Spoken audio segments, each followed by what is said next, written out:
Exactly 4 weeks from today, millions across the world will pause to remember a grim milestone, the 10th anniversary of the September 11th attacks.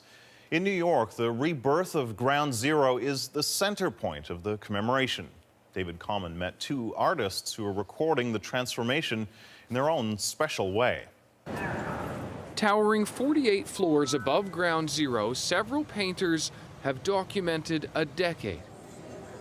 Though a new World Trade Center now rises past the window of their space, their art begins when the original towers came under attack.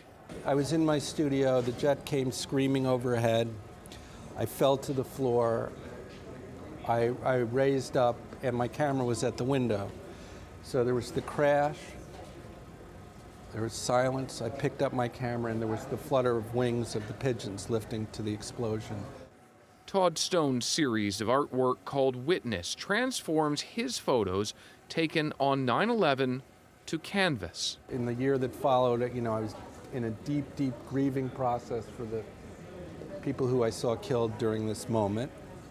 And now still looking at this picture is a very emotional ordeal for me. From destruction, the artists have now turned to construction, the rebuilding of the site below, from their vantage point on a vacant floor of a neighboring building. It's kind of healing to see this finally coming together.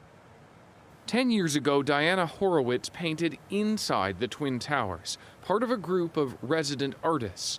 Their studio was in the path of the first plane and a fellow painter was killed.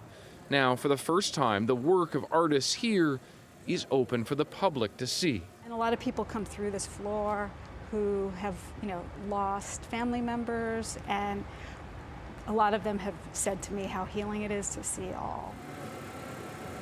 For some of those families, the art is a form of therapy.